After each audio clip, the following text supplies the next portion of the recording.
Good afternoon. Today is April 12th, 2024, and we're in the historic House chamber at the Kansas State House in Topeka. I'm Chris Courtwright, who served for 34 years working as an economist for the Kansas Legislature in its nonpartisan research department before retiring in 2020. For full disclosure, Governor Kelly appointed me shortly thereafter to her bipartisan Council on Tax Reform. Today, I'm privileged to interview former Representative Bruce Larkin, whose lengthy career in public service included 8 years on his local school board and nearly 20 years in the Kansas House. A stint at the Kansas Department of Revenue would follow, and it was capped off with an appointment to the Kansas State Board of Tax Appeals, which, while he was there, became the Kansas Court of Tax Appeals, where he would serve as its chief judge, with his service on that body lasting until 2012. His long and distinguished career here in the People's House from 1987 to 2006, representing constituents from the Baileyville area, dovetailed with many dramatic changes in Kansas state government associated with new technology, evolving demographics, and wild swings and changes in the political culture and issues facing policymakers here in Topeka. A successful farmer and Democratic Party stalwart in and around the State House for many decades, Bruce was renowned as a longtime champion for agriculture and was heavily involved with the National Farmers Union and other similar groups. One of his local newspapers threw him a nice bouquet when he left the legislature in 2006, observing that, quote, Larkin was one of the best, most thoughtful legislators geared to improving education, especially in small schools, and working to improve life generally in Kansas, unquote. Should also add Bruce was assistant majority leader from 1991 to 1992. A longtime resident of Northeast Kansas, you are a proud Ichabod who graduated from Washburn University in 1973. Did I get most of that right? You got it correct. Okay. This interview with Mr. Larkin is conducted on behalf of the Kansas Oral History Project, a not-for-profit corporation created for the purpose of interviewing former legislators and significant leaders in state government, particularly those who had served during the 1960s and in subsequent decades. The interviews will be accessible to researchers, educators, and the public through the KOHP website, ksoralhistory.org, and also the Kansas Historical Society and the State Library. Transcriptions are made possible as a result of the generosity of KOHP donors. Former Kansas House Speaker Pro Tem David Heineman is our videographer here today. During your nearly 2 decades in the legislature, Bruce, you served on quite a number of committees, including taxation, where you were its vice chair during an especially critical time we will be getting into here in a few minutes. Also, agriculture, education, interstate cooperation, transportation, and a special select committee on school finance. Hopefully, I cherry-picked a lot of the top ones, but are there any others you might want to highlight that I might have missed? I think you've pretty well hit the major committees that I served on through the years. I also served on a advisory committee to the Department of Revenue on the use value of agricultural land. I was appointed to that in the early 90s.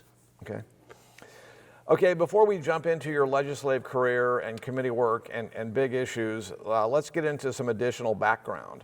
One question we always ask former elected officials is whether they are native Kansans, and if not, when did your family move here?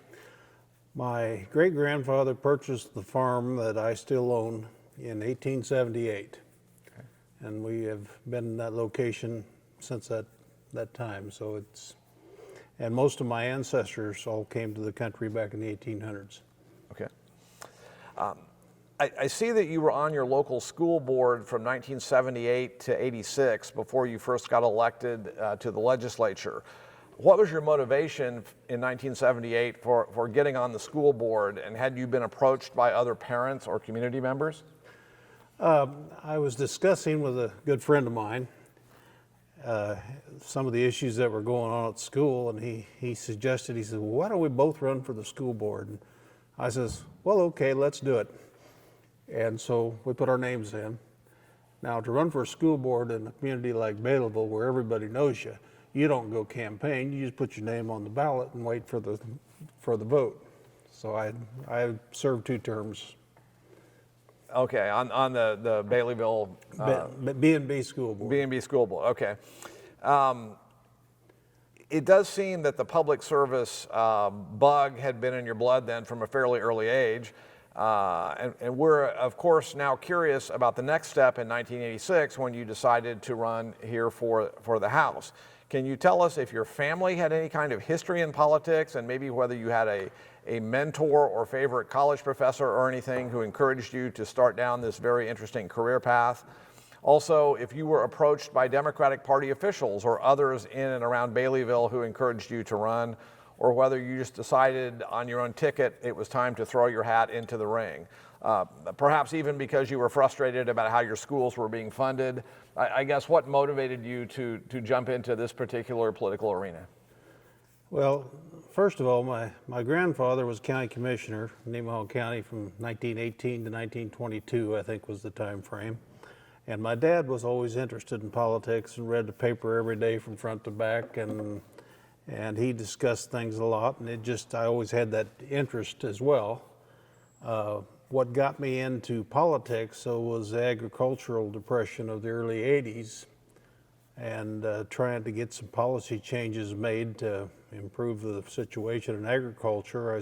We worked with different organizations, we set up some meetings in the area. We went to Washington, D.C. and lobbied and pushed for certain issues, and the person that was my representative at that time was chairman of the House Agriculture Committee, Lloyd Polson, and we visited with him, and he didn't seem to have any concerns about the problems that we had in agriculture, so I just decided that I'm gonna run for the seat and see if I can't win. And I think I wound up with something like 56% of the vote that year, but I drove from every farmhouse to farmhouse in the district. We walked every town in the district and handed out things. We went to every parade. I had my kids helping me. I lost my one younger son. He was only about 12 years old at the time, and we lost him in the one town, couldn't find him. Some little lady invited him in for milk and cookies, and he finally showed up half hour later.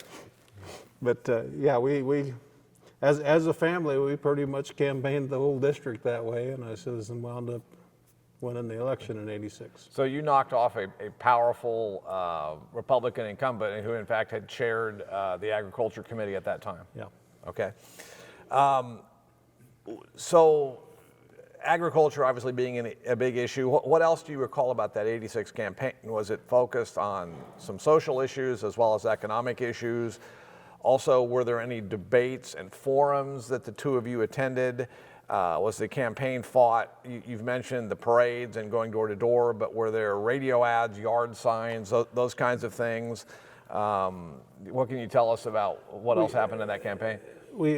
Besides doing all the legwork and the door to door, we did a lot of radio ads, newspaper ads.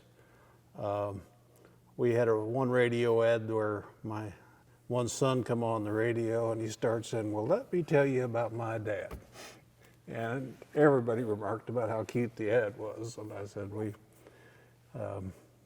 like I said, we pretty much did it as a family. And I said I had a lot of supporters and backers in the area because of what I'd been involved with the agricultural issues. And the school board, yeah. And school board. And really education didn't come up much. I said we only had, I can remember, one debate that year. And it was mostly over agricultural issues. Okay. But certainly it sounds like the campaign for the legislature was an all-hands-on-deck approach that was far different from your school board reelection campaigns and that sort of thing. Yeah, it was much more intensive and a lot more work, I says, because I'd spend every day from 7 o'clock in the morning until 7 o'clock at night out driving door to door or house to house out on the farm, and on the weekends we'd walk the towns. Mm-hmm. So, yeah, it was very intense. Okay, well, when you win that election and you show up here as a freshman for your first legislative session in 1987, your party has just lost lost a close race for governor, and Democrats are now dealing with Governor Mike Hayden in Cedar Crest and GOP majorities in both legislative chambers. Can you tell us what that experience was like for you when you arrived here in January of 1987, and maybe how you went about learning all the legislative procedure and nuances? Who were the key stakeholders and lobbyists? Were any of the more senior members of the House Democratic Caucus helping to mentor you or anything? Well, it must have been a new experience for you to be plugged into a body with 125 people in it. Yeah, it definitely was a new experience, but because I defeated the Republican chairman of the Agriculture Committee, my punishment for doing that was that the Speaker of the House would not allow me to be on the Agriculture Committee. Okay. So they actually gave me a plum committee by giving me the Education Committee. So I served on that, and I was on that for a number of years. But yeah, I says when I got here, I made friends with Robin Leach and Don Rezac and George Teagarden and of course Joan and a number of others. And I says, of course, Robin Leach kind of took me under his wing, and he was about as smart a guy as I've ever been around. But I said it was interesting for him to kind of help guide you through the policy issues. Sure. Okay, well, jump in and talk about any and all other legislative matters you would like to from the late 80s. But you and I, of course, spent so much time together over the years dealing with tax issues. I thought we might start there.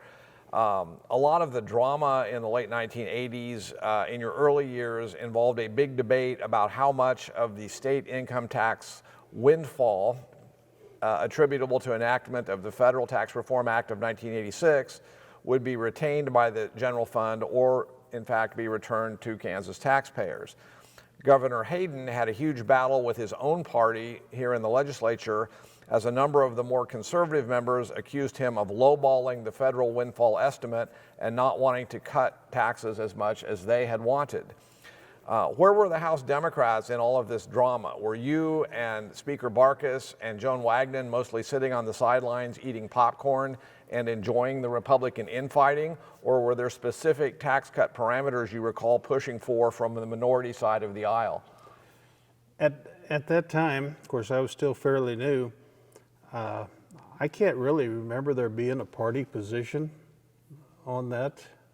Maybe there was, but I don't know of any coordinated attempt to try and promote a certain package or anything at the time.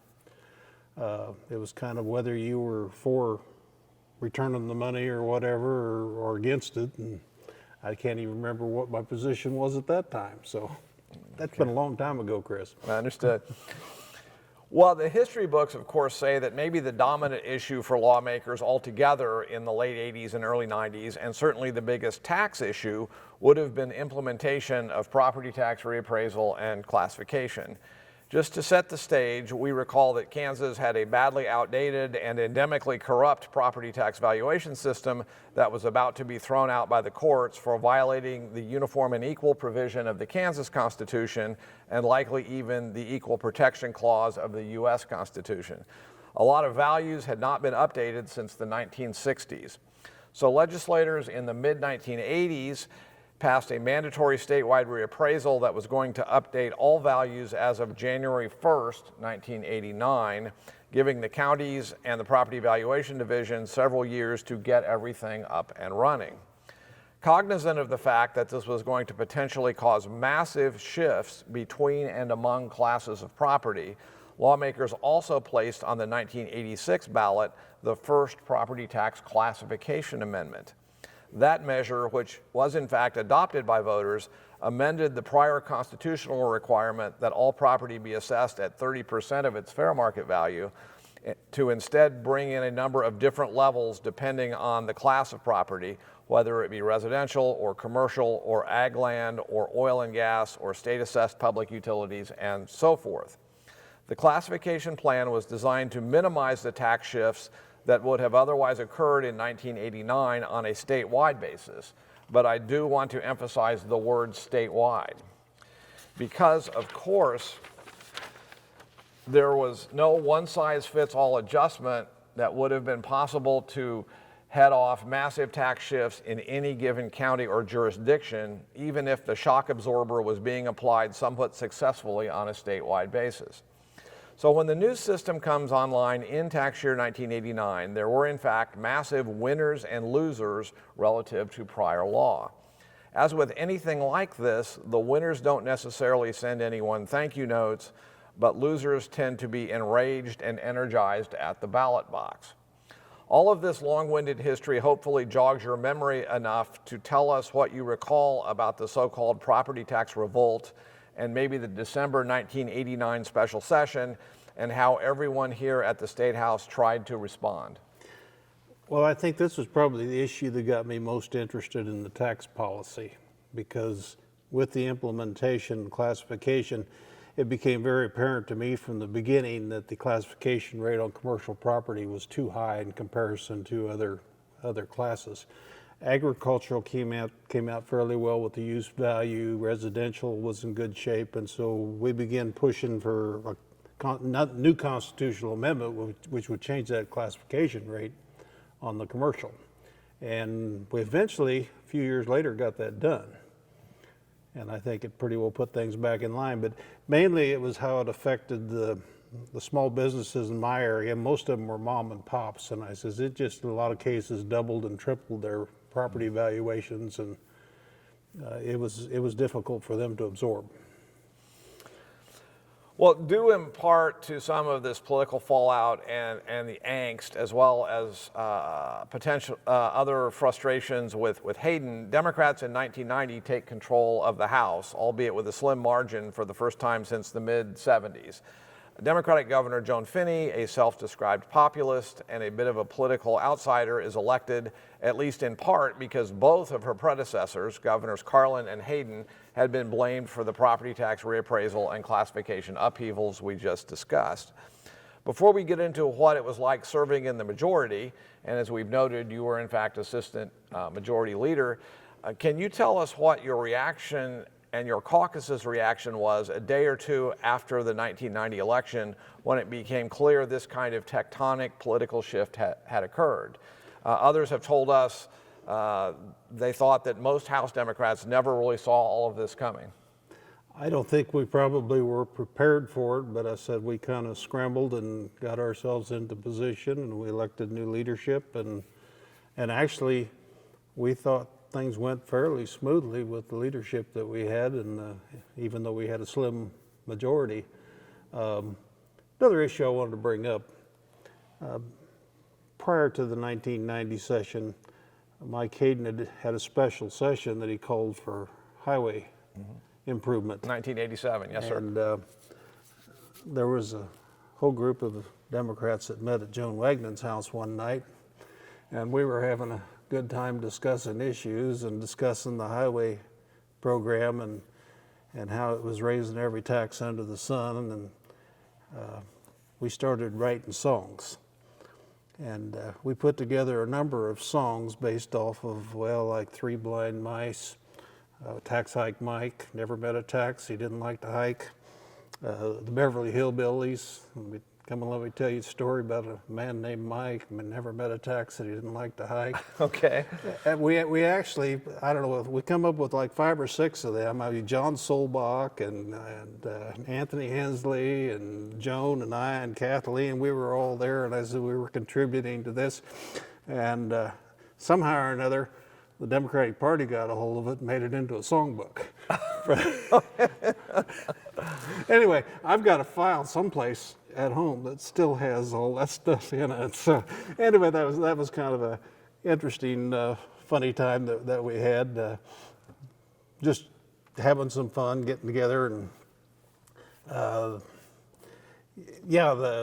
going into the 90 session, I says, and being the majority was definitely a shakeup for us. I says, but I think we handled things fairly well until we got this ruling come down from the judge on school finance. Yeah, we're going to get into that in just a second. I want to spend a good bit of time going over the early 90s school finance debates. But first I wanted to ask you, just generally, with so many newly elected Democrats having arrived in 1988 when your party picked up seats, and then, as we just mentioned, 1990, by the 91 session, when you do now have the majority, you suddenly find yourself, even after only 4 years, as maybe on some level one of the grizzled veterans in the caucus, because there had been so many new faces. You're named, besides being assistant majority leader, you're named vice chair of the powerful House Taxation Committee during this very key time when policymakers are dealing not just with the property tax fallout we've mentioned, but also with accelerating pressures to ensure that the state's K-12 schools would be both adequately and equitably funded. And we're going to talk about school finance in just a second, but can you tell us what you recall from your days as vice chair of maybe one of the most visible committees? I would note that panel had a really impressive leadership roster in those days, with Joan Wagner as chair and Keith Rowe as the ranking Republican member alongside you as vice chair. Do you recall that era of days in the House Tax Committee? Yes, I do. Also just wanted to make a comment about being elected assistant majority leader. When I first came in, Joan was the person that ran the morning caucus, that we discussed the bills and the activities for the day. And they put that job on to me as assistant majority leader at that time, because she took over the chair of the tax committee, and I did that 2 years, and then we called it after that caucus chair, which I did it for about another 8 years or 9 or 10 or something like that. But anyway, that yeah. Well, getting back to the original question, that Joan Finney had proposed this tax proposal that she wanted to eliminate sales tax exemptions in order to raise revenues, and Joan appointed me as chairman of a subcommittee, and we spent days, and I think you sat in on most of those meetings as well, Bob Van Crum, and can't remember who else was all on that group, but anyway, we went through every sales tax exemption in the book, and we could only come up with just a handful of things that we could agree on that we could repeal, and eventually they got adopted, but a few years later most of them got overturned anyway. But it got restored, yeah.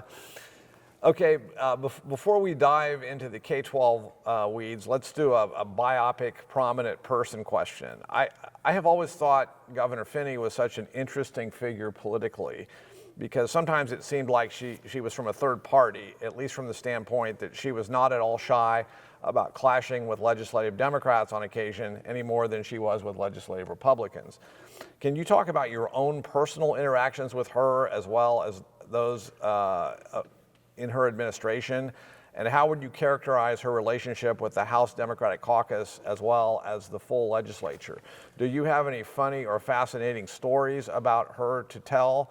And I also seem to recall that she had lobbied legislators unsuccessfully to place initiative and referendum constitutional amendments on the ballot, but nothing ever came of that. yeah, it was discussed, but there just wasn't the will from the legislature to do the initiative and referendum. And I knew Joan Finney before she was elected governor. I mean, we were involved with some of these agricultural issues through the mid-'80s, and got along well with her on those type of issues. But when we got into leadership, I didn't feel that same friendship that we had prior to that. I still remember the time that she came into a meeting with our leadership, and Marvin Barkus turned his chair to the wall and put his back to her the whole time that she was there, just because he couldn't get along with her and we couldn't come to an agreement on a lot of the issues that we were dealing with. So yeah, we were struggling to get things done within our caucus, but then we had to struggle to get things done within the governor's position as well, even though she was a Democrat. Yes. Okay, well, history of course shows that in 1992, the legislature, at Finney's urging, passed arguably the most significant piece of public policy in the last 50 years, the historic K-12 school finance law, a measure which was designed not just to comply with constitutional mandates regarding adequacy and equity, but also to dramatically reduce property taxes in most areas of the state. But getting there was a long and winding road during this very interesting and dynamic 1991 to 92 biennium we've been discussing, where Democrats narrowly held the House, Republicans narrowly held the Senate, and you had the populist governor who was oft-times marching to her own drummer, all the while the courts were overseeing it all.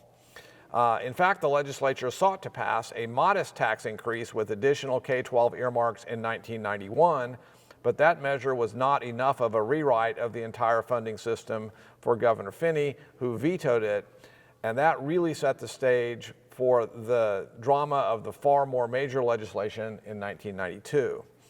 As staff, I honestly don't know how many thousand different options and plans and runs that Dale Dennis, Ben Barrett, Steve Stotts, and I may have prepared for your consideration during the 1992 session.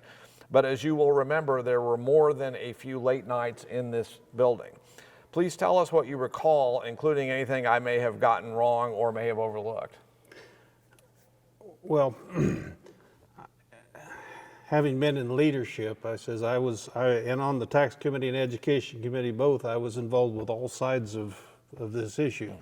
The tax portion of it, the education portion of it, the formula, and every day at 3:30 or something like that, we had leadership meetings in Marvin Barkas's office, and we would go in there and we'd start hashing this stuff over. And they'd come back with runs, and we'd look at them and says, oh, this isn't going to work. I says, the first one I seen, just decimated rural schools. And I said, well, it wasn't. A few days later, and Dale Dennis and them guys come back with a weighting system. Well, we started applying weighting systems to different things within the formula until we finally got to a point where we had something that we thought could work.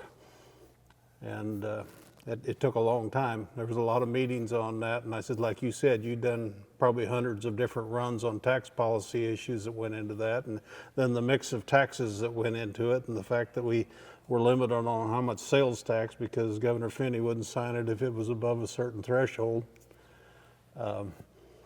But yeah, we eventually got that formula passed, and Joan did yeoman's work on that. She would have meetings day after day at noon, bringing Republicans into her office and explaining the different things within the tax structure and why we needed this three-pronged stool attack, and eventually sold enough people on it that we were able to get that passed.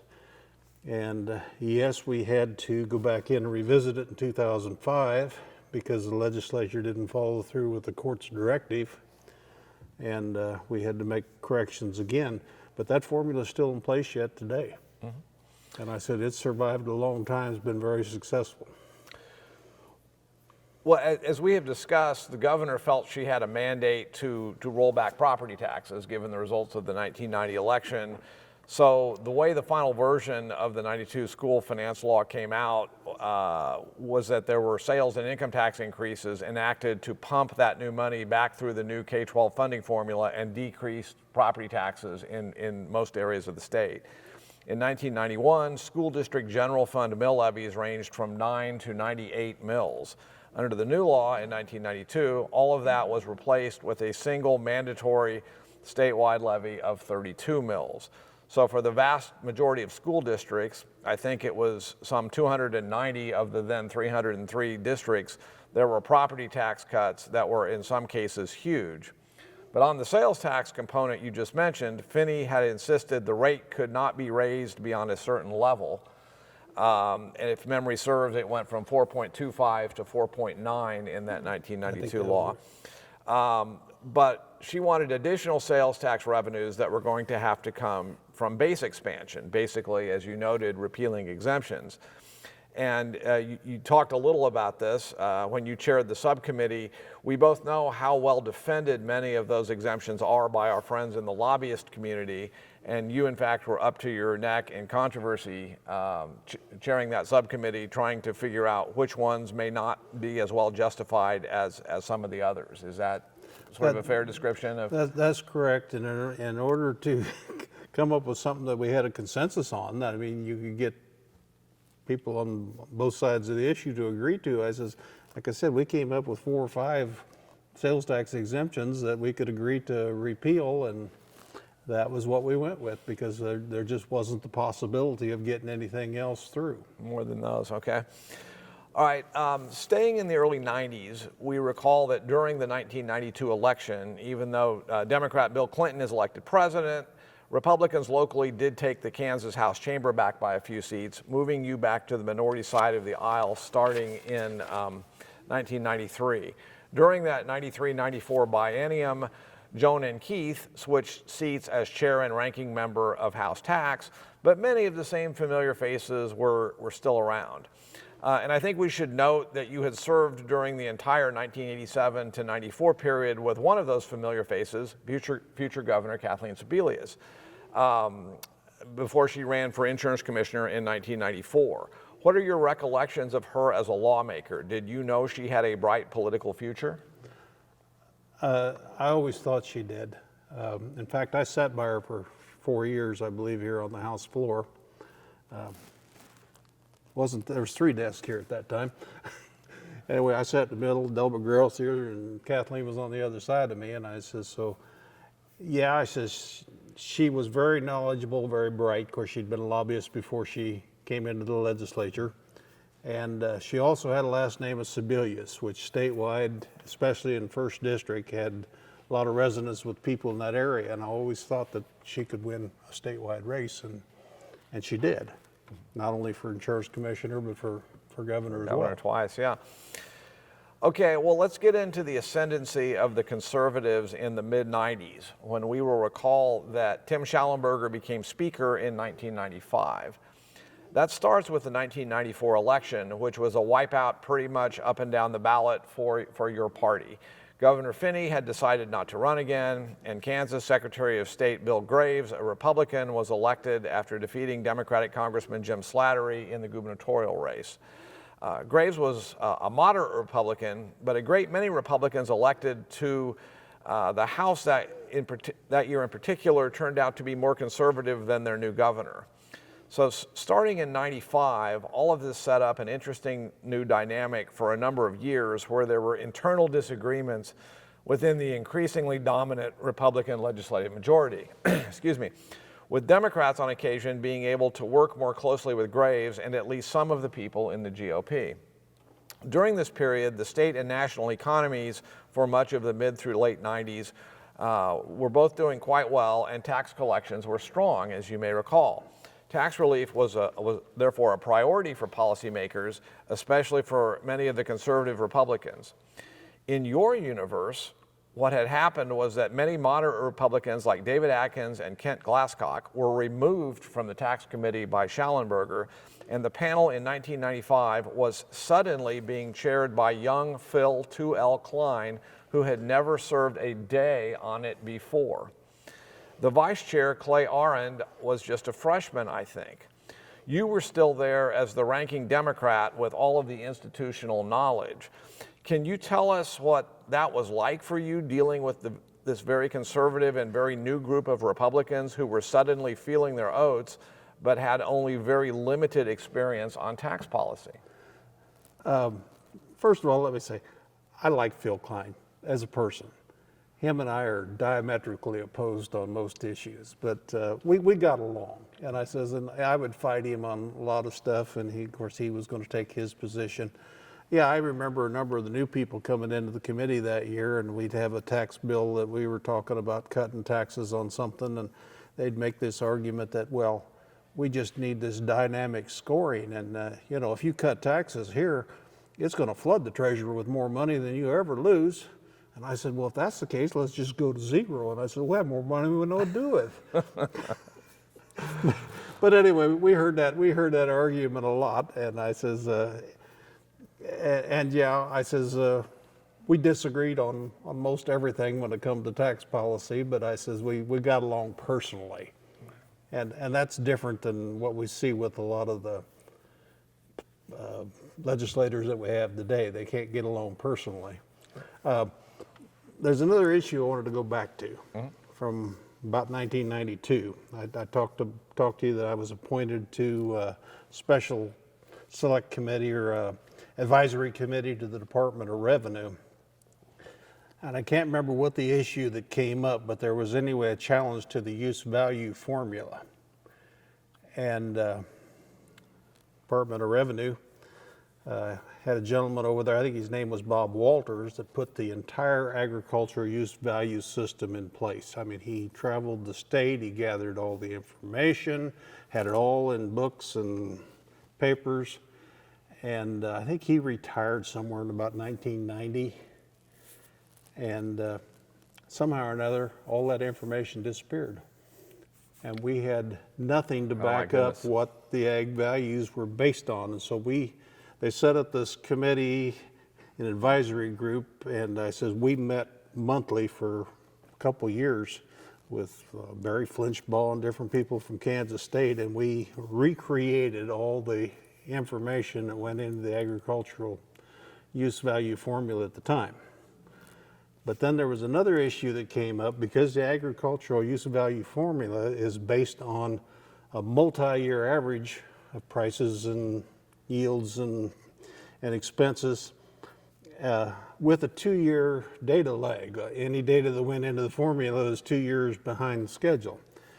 When Sebelius was elected governor in '92, it was brought to our attention that because the cap rate had dropped, it was going to increase agricultural values fairly significantly statewide. And Sebelius wanted to know, well, Janice Lee and I were both on this select group, the advisory group, and wanted to know what we could do to maybe keep them values from increasing like they were supposed to. And so Mark Beck and I got together and we started working on a proposal, and we come up with a cap rate that was different than what we were using. We were using an average of Federal Land Bank rates. Somebody had commissioned a study on our use value formula, and one of the things that they suggested was that we establish a set cap rate and not allow it to change from year to year. Yeah. Well, to do that, if we were to use the historical average, it actually would have dramatically lowered the property values for that year. So we decided that we would set that cap rate with about a 4% difference and allow it to float. So it couldn't go above a certain level, couldn't go below a certain level. Well, and by doing that, I says it kept the ag land values from increasing dramatically that year. There may have been some slight increase, but the problem with that was that after that, interest rates had dropped so far that nobody ever expected we'd ever see interest rates that low. So it kind of distorted that whole issue because the cap rate was much higher than what it should have been. And the lower the cap rate, the higher the land values are going to be. So the lower the interest rate, the higher the property values are going to be. We're probably back in that range again now with interest rates where they are now, but for a number of years, ag land probably was somewhat undervalued. I know Mark Beck, when he was still alive, came to me one time and said, he says, we probably should revisit that. And I said, well, I don't disagree with you, but I said, you'll have to get the legislature to change that. Nobody ever did anything with it. But yeah, and Mark Beck, I thought was a good guy. He was appointed by Graves as property valuation director, and I worked with him on a number of different issues. And when Joan got to be secretary, she asked me about Mark Beck and what I thought of him. I said, well, from what I could tell, he's pretty much nonpartisan. And I says, and I think he's somebody we can work with. And she kept him on as PVD director, and I appreciated that. Yeah, he served as PVD director under both Graves and Sebelius. That's right. Okay, well, Kansas lawmakers during these years ended up enacting a major car tax cut package in 1995, several reductions in the statewide mill levy for schools in 1997, and a broad smorgasbord of tax cuts in 1998. Beyond what we've discussed already and some of the personalities involved, do you have any more stories or recollections about the tax cut battles of the late 90s, or is my characterization of this period fairly accurate? Your characterization is fairly accurate. One thing I did want to bring up, though, was there was a huge discussion in the late 90s. Jack Wimpy had offered an amendment that would eliminate the school property tax and replace it with sales and income. I think we called it Senate Bill 41 or something like that. And we had a lot of discussion on that, and it actually, I think, passed the House. But the Senate balked on it, and the governor didn't want it passed, and so he set up a special committee to study it over the summer months, and And we did. We met several different places and heard different testimony, and it had legislators on it. It had private industry people. Jack Dykes from Security Benefit Life, I remember being on that. Crazy Phil, what was his last name? Phil Martin. Martin. Yeah, he was on. Him and I, they come to a conclusion they didn't want to make any changes, and him and I wrote up a minority report for it. But I says that was kind of a key issue back at that time, and of course I had always pushed for trying to reduce reliance on property tax, and mainly because I says it wasn't tied to any person's ability to pay. Yeah. But that's where agricultural use value comes into play and is very attractive because it is based off of income producing capability. It may take a long time to get to where it's supposed to be because of the averaging, but it does a pretty good job of that. Yeah, and that would have been the 1995 Tax Equity Task Force that Governor Graves set up. Yep. My next question you've already anticipated. I was going to ask you, since you were one of the top experts on our tax system, you were always such a fierce advocate and defender of the use value for ag land for property tax purposes. And as we've discussed, that of course provides that ag land is to be valued according to its productivity or its use instead of its fair market value. And that concept, of course, as we've discussed, has always been of great importance to the agricultural sector here in Kansas. Anything else you want to add relative to what you've already said?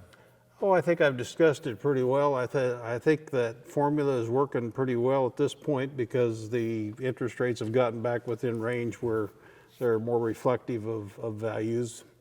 But you still see some minor ups and downs in ag land valuation. But a couple of years ago we were seeing some 15-20% increases, but that was kind of due to the fact that we had some fairly high prices and a lot of income on the farm for a few years.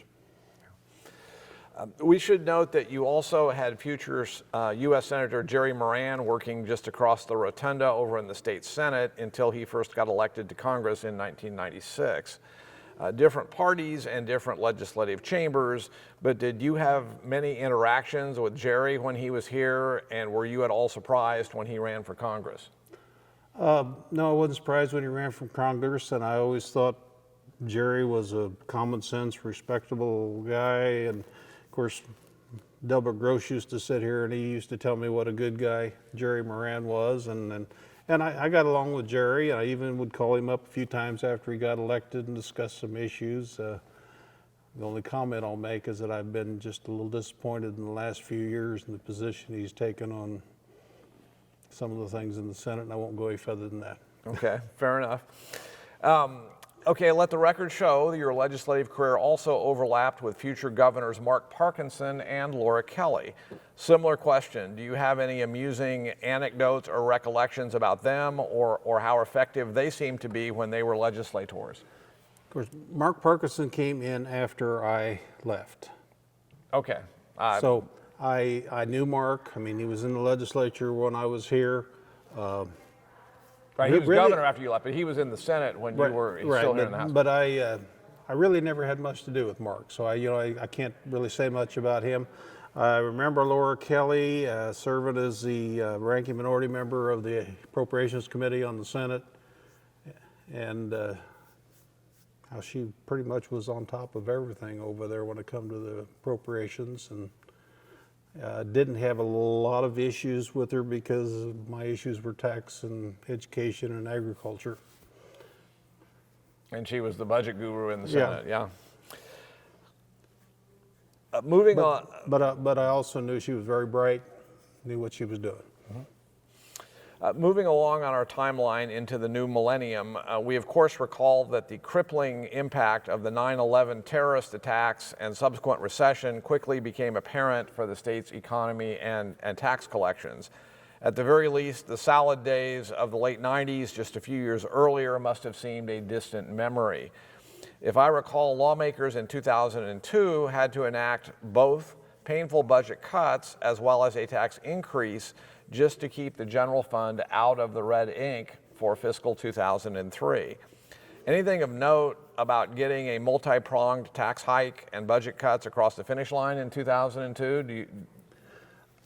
I remember the discussion, and I was involved with all the various parts of the tax bill, but when it came down to the final analysis, the Senate pushed for some proposal that I just couldn't go along with it. I thought it was too extreme on one issue, and I wound up not voting for it.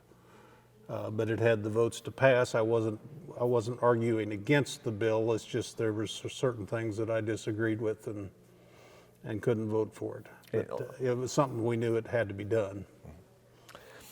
Okay, staying in 2002, Kathleen Sebelius defeats Tim Schallenberger in the gubernatorial race and would be on second floor for the balance of your tenure here in the legislature.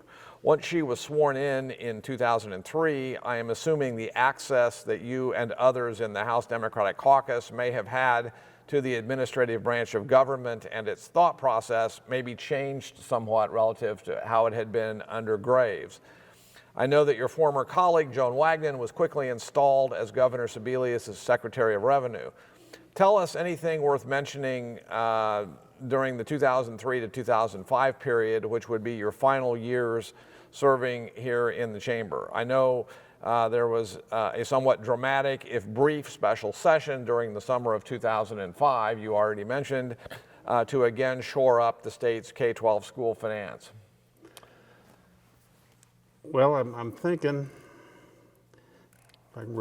if I could rack my brain here for just a second, that maybe there's some other issues I wanted to talk about from earlier in that time frame, but right now I kind of lost my train of thought. Ask me another question.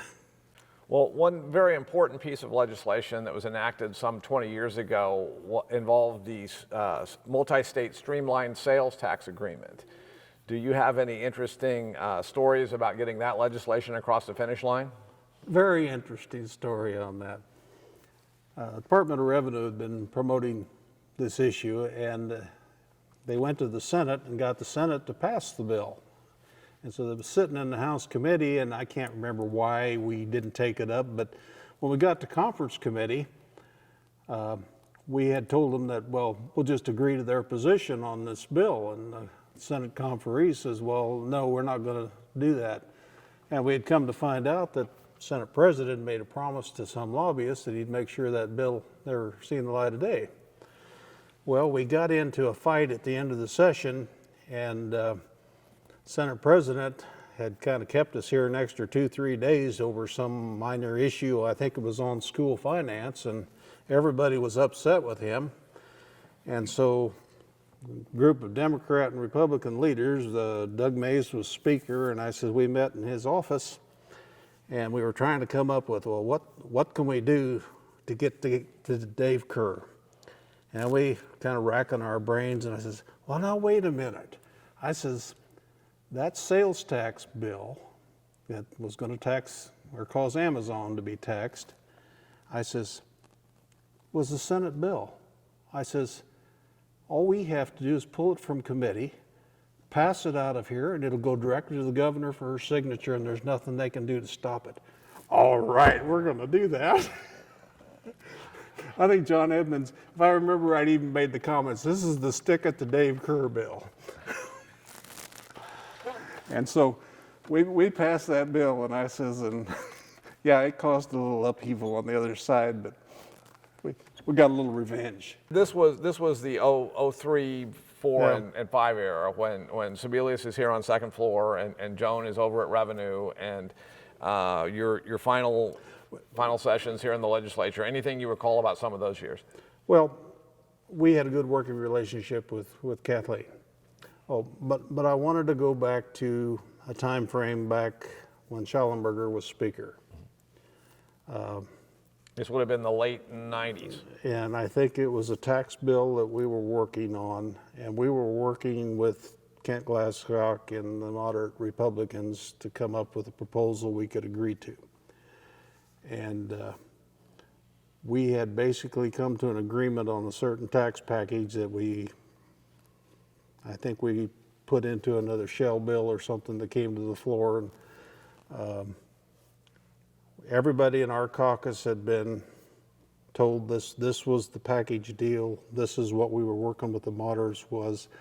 We couldn't put any amendments on this bill.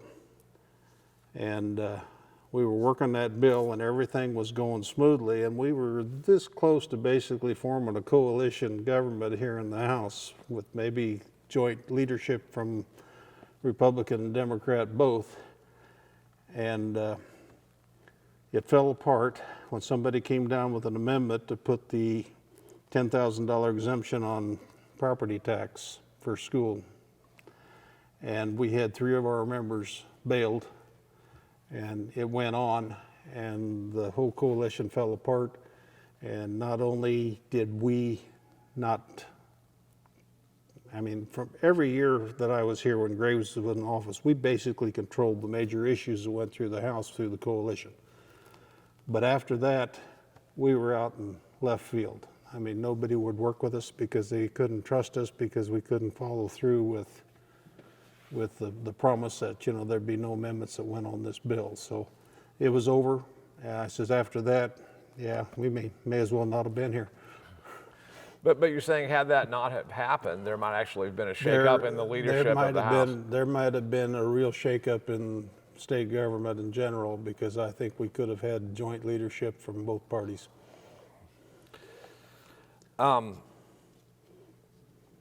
Early in 2006, you announced you were resigning your legislative seat to take a position under Secretary Wagner over at the Department of Revenue, where you worked a lot in the tax appeals division.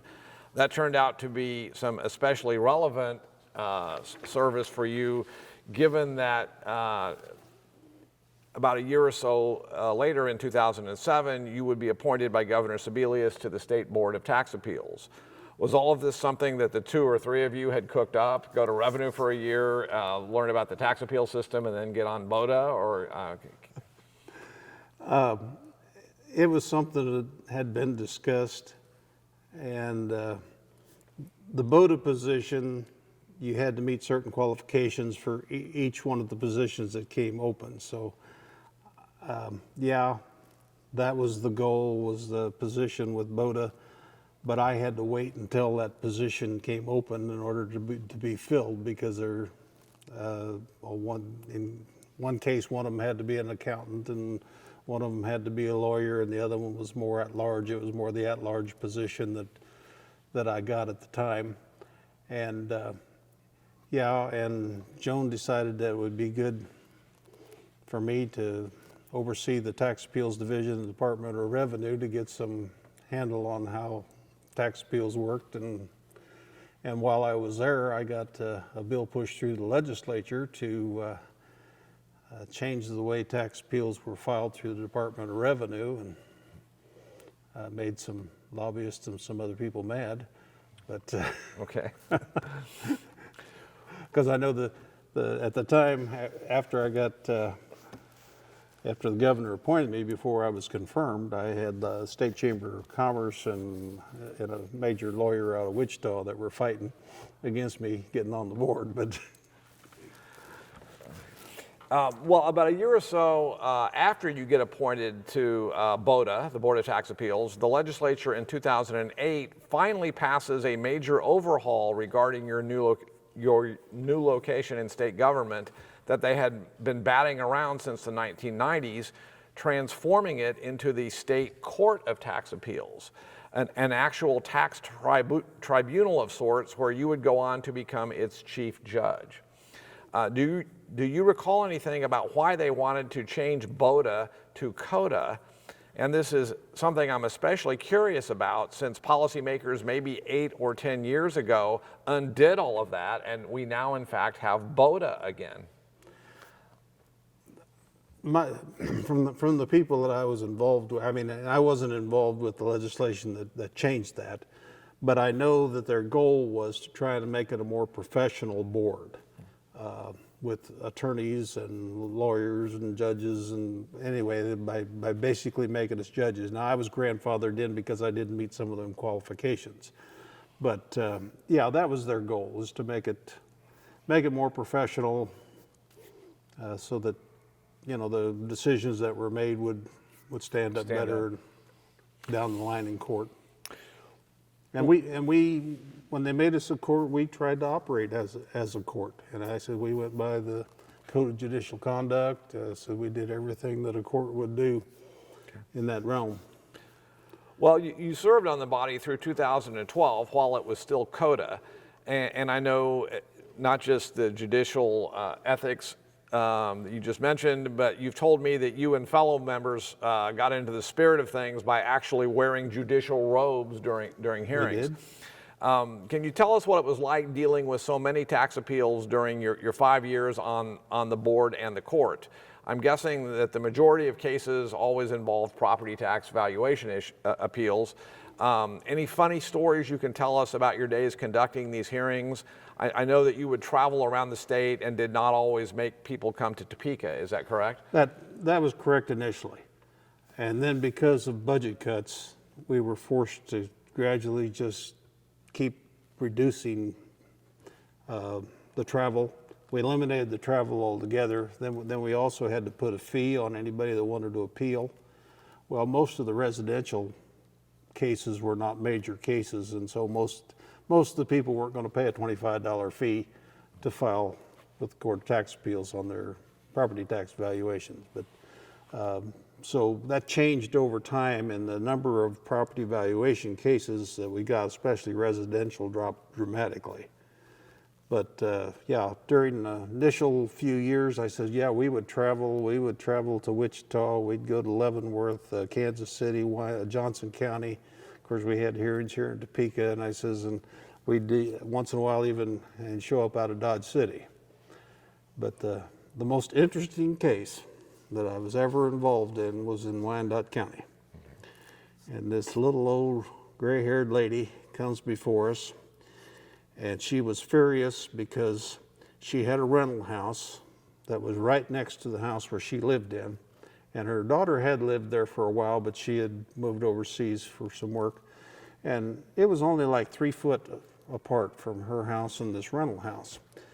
And they had raised her valuation from $25,000 to $27,000 that year. And she says, it's just time to put your foot down and say enough is enough. Of course, as you're aware, a $2,000 valuation increase doesn't amount to that much tax dollar-wise. But we went on to listen to her story, and she told us about how she had spent a lot of time overseas. She was kind of like a Jane Goodall, lived with the apes in Africa, and she had got a conditional use permit from Wyandotte County, and she was taking care of, in her house right next door to this other one, she was taking care of 5 handicapped apes. Okay. And anyway, she was just asking that her valuation be left where it was at, that wouldn't increase. And after she left, we discussed it, and we decided that maybe that house next to her maybe not be worth anything to anybody. Who would want to buy a house living next to a lady with 5 handicapped apes? So she won her case. Okay.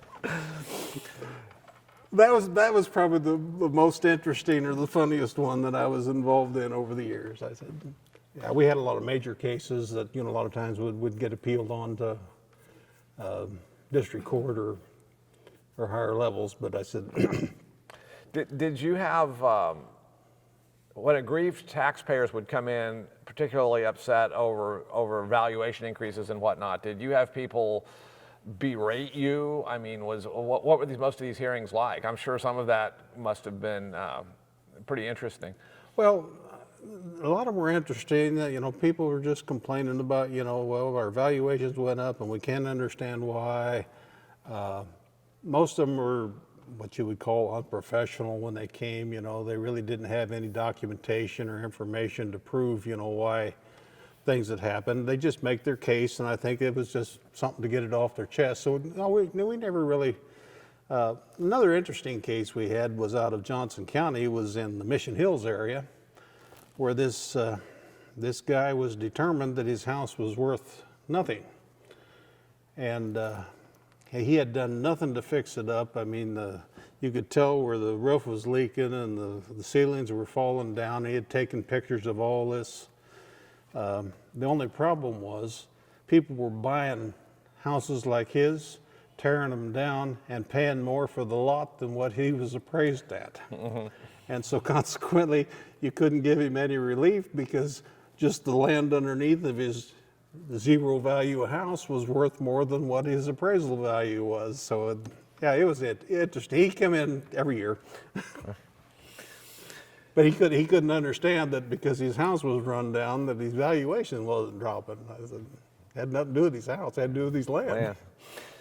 Okay, our mutual friend and your longtime Senate Democratic colleague on tax conference committees, Janice Lee, joined you on COTA in 2011 after she left the Senate. Was it fun for you as former policymakers to reconnect in your new roles on the tax tribunal? Well, definitely. Of course, Janice come in as the executive director, and I said that we had worked together on tax committee. We'd been on the use value committee over the years, and yeah, it's definitely good to have a friend there with you. And she also was allowed to sit in on hearings as a replacement for one of the other board members that couldn't be there, or judges that couldn't be there at the time. So, yeah. Okay. One thing I have to ask you about, because you told me one time, I don't know if they still use gray envelopes for floor amendments out here on the floor of the House, but I recall you telling me one time when you and other Democrats would want to irritate Republicans, you would take empty gray envelopes and march up and down the aisle so they would think floor amendments were coming. And we had a mutual revisor friend who did not think you guys should have been doing this. Am I misremembering this, or is that something you may have been involved with? I'm not sure it was floor amendments or just amendments that for something else that looked like this here, and we'd start walking up down the aisle talking to people about, and it made it look like, we had an amendment coming. But yeah, occasionally you'd do things. Okay. Turning our attention back to a few final questions involving your nearly 2-decade legislative career, can you tell us which lobbyists you work with the most often and which ones you thought may have been the most effective? Which ones did you respect the most, and maybe which ones did you dread seeing the most coming into your office, regardless of how effective they may have been? Well, into the office or into committee rooms, whichever it happened to be. I said probably the lobbyist that I had the most connection with was John Bottenberg. Of course, he kind of sided with the Democrats a lot. There were a lot of them that I respected. I says, I'm forgetting his name, former speaker. Mike O'Neill? No.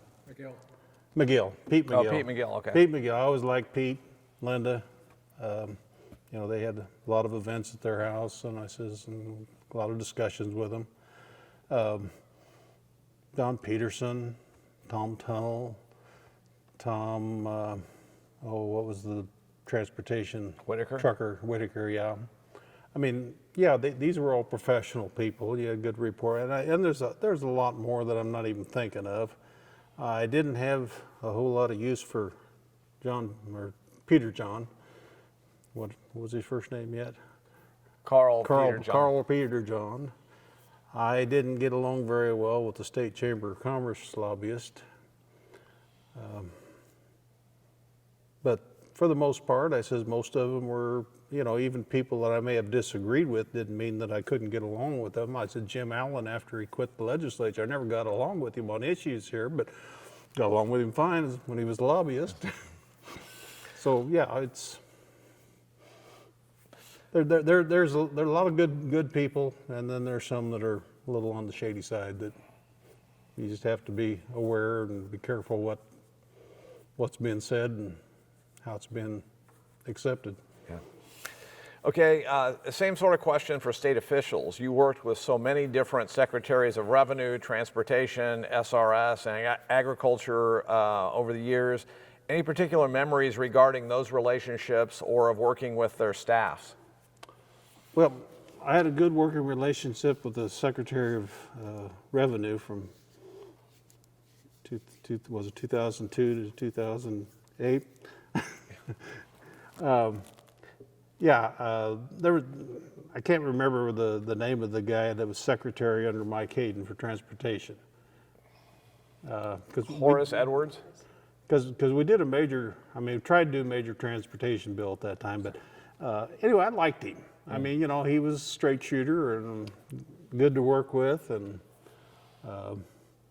most of the people I probably had contact with were more in the revenue department and the education department. Dale Dennis was just top of the line. I mean, he's a walking computer. And Verl Peters was good. I don't know, is Dale still around? Actually, he is. I've heard he's back over there. Is he? Yeah. So there's a lot of good people that you work with in the state. I mean, a lot of people have the perception that everybody there is out for themselves and they're evil and all the rest of that. No, there's a lot of professionals that do their job and are good quality people. I found more of that than not. Well, if I could make an observation, I've always thought that your strong suit was working with others regardless of policy differences to get things accomplished. But now that I've complimented you on this comes the trickier question to think about. Given that you've been around the policymaking whirlwind in one form or another since the mid-'80s, how would you compare and contrast the institutions of state government today, especially the legislature, with the way things were almost 4 decades ago? What are the biggest differences, and are those differences positive or negative in your mind? And please feel free to talk about anything you want, from changes in technology to increased political polarization to changing perceptions about the role of the public sector to the accelerating influence of powerful special interest groups. Probably more than anything, I'm going to talk about just the legislature itself and how things have changed over the years. When I came into the legislature, there were a lot of social issues. You're always invited to some organization's dinner or whatever every night, and I says, and you met at these places, I says, you met Democrats, Republicans, and you became friends with both sides. You go out in the evenings, you discuss things. I says, policy-wise, you may not agree with people, but you could get along with them. And I says, the thing that I've seen happen, and it kind of started with the advent of the Tea Party, is that there's a group of people that have come in that have taken the position that the other side is evil, and you can't deal with them, because if you deal with them, you're the devil. And so consequently, there's none of that interaction between people. You can't work out disagreements to come to a decent policy position on things. The other thing, and people may agree or disagree with me, but when Brownback got elected governor, he brought Washington politics to the state of Kansas. And that created more division and more partisanship. In fact, there were certain positions that the state for years had set up that, well, no more than 2 people can be of the same party. Well, Brownback just ignored that, and he'd go find somebody to switch to independent and select them to a certain board so that he had control of all 2 or 3 or however many people was on these different boards. That wasn't the way we operated prior to that. You followed the letter of the law and what the legislative intent was up until that point. But what I'm seeing now, there's so much polarization, there's so much hatred, because one side or the other is evil that nobody can seem to work together. And it's my way or the highway. And so consequently, we have a difficult time getting things done, especially at the federal level. Mm-hmm. Well, regarding this polarized political landscape, I recall actually playing pickup basketball on Wednesday nights during legislative sessions in the early 90s with you and other legislators in both political parties, alongside lobbyists, various state officials, and even members of the media. setting aside the time you ran over me like a dog in the lane, and I did not even ask for the basket to be waved off because of your charging foul. I guess it would be hard for us to imagine those kinds of outside the State House interactions occurring nearly as much today. Is that a fair assumption? I would say that's a fair assumption. Like I said, you don't see the social activity amongst the different people like you did back in those days. Yeah, we used to have a bipartisan basketball team. We even played the Oklahoma team that came up and brought a ringer that was a college player. I played them over at KU before the KU game. I said, yeah, we used to get together every Wednesday night. And I said, well, yeah, Dave, of course, I forgot to mention Dave Holthouse. He was the lobbyist KPNL and then went on to be Rural Electric. But I said, yeah, he was a good guy. He always kind of put it together. And we played at some Catholic school out there in southwest part of town. I says, and we had a just good time. Yeah, and I was competitive at that as I wasn't anything else. So if you got in my way, you were in trouble. I seem to recall that. Anything else you want to add about what the future holds for you? I assume at this point the chances are not high that you would ever re-enter electoral politics yourself.